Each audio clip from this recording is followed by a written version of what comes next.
beautiful creators. Today I'd like to share with you my way to make these cute, quirky little faces you see appear in my art journals every now and then. The technique I use is easy. Anyone can do it, really. You do need some supplies. I'll tell you about them later. First I'll tell you about the inspiration for this technique.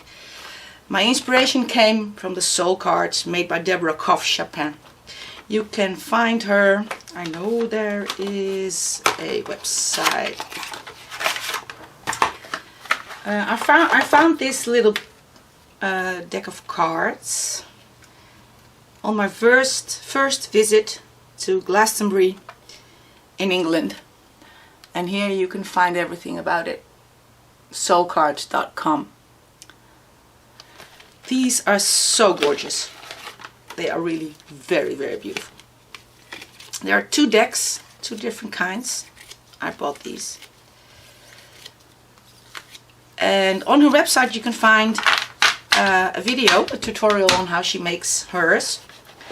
I use different materials. I mixed it up with my own ideas just a little bit, but it's very much like hers. Soulcards.com. What you need is a piece of glass or plexiglass. I took this out of a frame. I never put anything on the wall with glass in front of it. I always take it out. I usually work on a bigger sheet of glass on my easel, but because of the camera it's stuck up there. So I took out a smaller piece of glass. I taped around it with duct tape because the edges are often very sharp when you take them out of a frame. You need acrylic paint. I like black. And you need a brayer. You need some water. And then the paper. That's important. I like my faces to be transparent or semi-transparent. I like to put them over a background and have the background show through. So you need thin paper. I could not tell you what it says. My Chinese is a bit rusty lately, but it's not much left, but it's a kind of rice paper that becomes somewhat transparent when you put it down with medium in your art journal. Other kind is this one. It's a huge roll of pattern paper used for making patterns when sewing, making patterns for clothes and things like that. You can also use tissue paper. I just picked these colors, but that works as well. What you do is you take some acrylic paint, put it on your glass, and brayer. You might be able to do this on a jelly plate. I do not know. I don't have a jelly plate. Oh, it's a bit too much. It needs to be a thin layer. So my first, well, print you might call it, might not go exactly the way I would want it, but we'll see. A thin layer, and then take a sheet of paper. I'll start with sewing paper. Here's my sewing paper. It has a shiny side and a not so shiny side. I'm putting the not so shiny side on. Put it on top and don't press down. You see what happens? So don't press down or it will all be black. The first one will probably be too black, but we'll see. What you then do is use your fingers, your nails, your knuckles, your elbow, whatever. And you draw with two hands at the same time. This way you lose some of that control, which makes your faces come out more spontaneous with more personality. Well, that's my opinion anyway. When I draw a face, it becomes stiff and they don't seem to have a lot of expression. This way they always have. I usually have to get into the swing of it. So the first 2, 3 might not be exactly what I want, but then I get into it. And then I make a bunch of them. I'll dry them, put them away, and I go through that stack whenever I want a face in my journal. So here's what you do. What I do is I start with the eyes. I just put my fingers down and there's one eyelid. Eyes, upper eyelid, lower eyelid, something like that. Eyebrows. I don't press too hard to make a little bit of shadow for the nose. Nostrils. Ooh, that's a big nose. A mouth. And I sometimes do outline the face, I sometimes don't. This one, oh, she wants ears, or he, I don't know. Sometimes I make hair, sometimes I don't.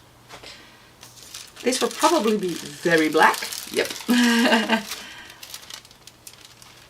But there is sort of kind of a face. Next one will be better because there's a little bit less paint on there. Take my brayer.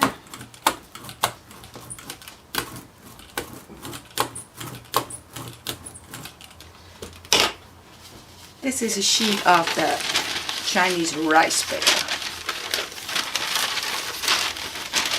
which curls incredibly. Okay, put it down.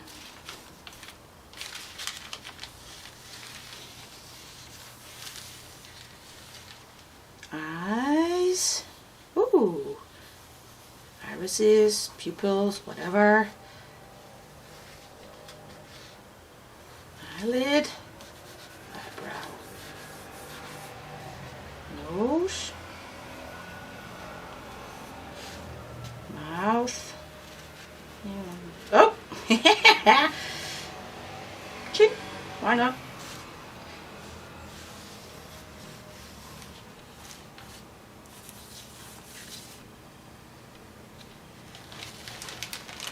What I like most about this, oh, it's a bit dark, but that's okay,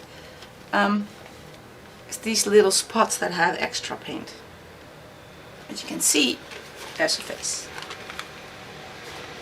Put it aside, let it dry. Things will get better when there's not that much paint anymore left.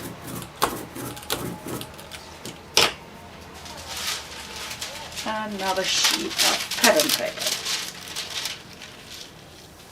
Of course, you do not have to draw a face like this. You can draw anything you like.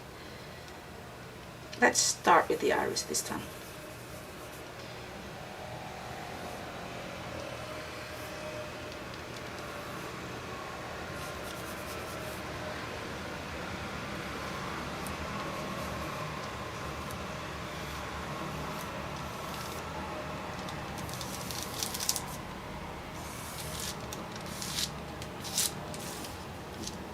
A little bit of shadow, maybe.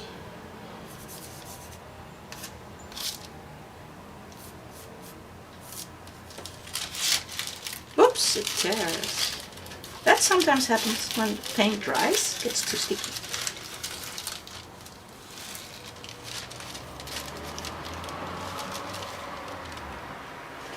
Another one.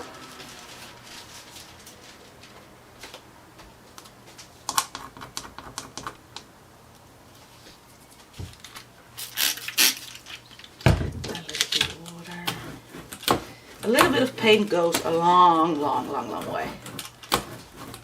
You could use retarder to keep it wet a little bit longer. I usually don't.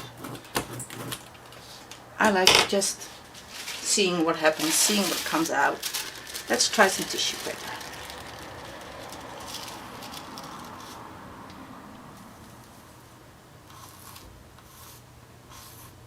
Maybe some eyelashes this time. Oh!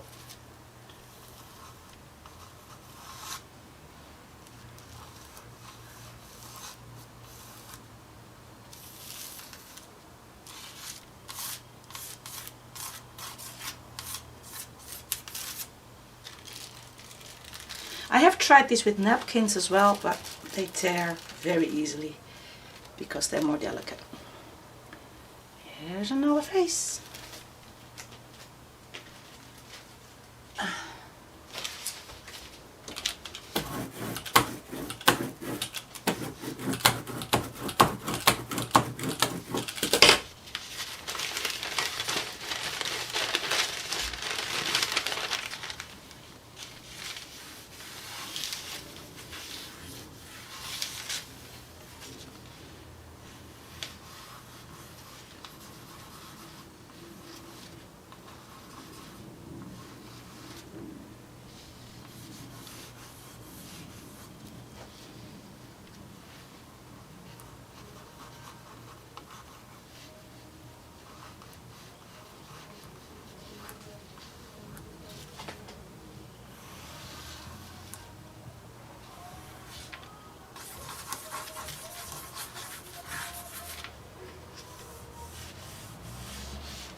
Works better when I'm not talking. I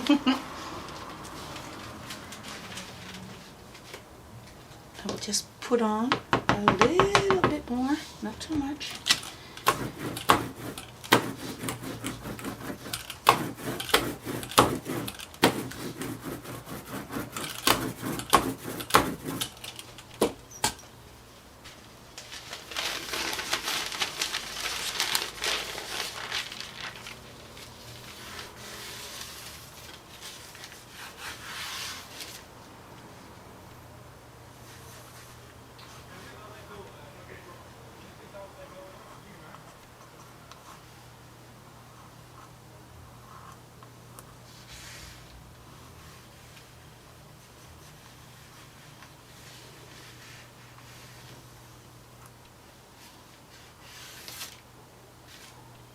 Let's give her a hat, right?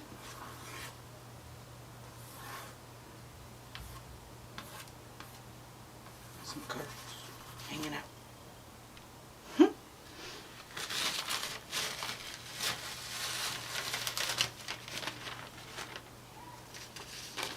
Well, the touch drawings, as they're called, are dried. I will show them once more when dry and flattened out a little bit more. This was the first one, remember, with just a bit too much paint. And this one does not have a lot of paint on it, but there's a face in there somewhere. Here's the crooked-eyed looking crazy girl with a hat or something like that. It also has a little bit much paint. Looks like a clown's mouth, doesn't it? Who knows, maybe you'll become a clown someday.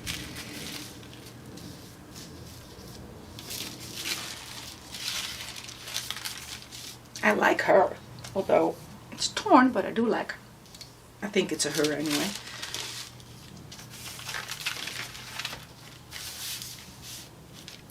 This one and the last one.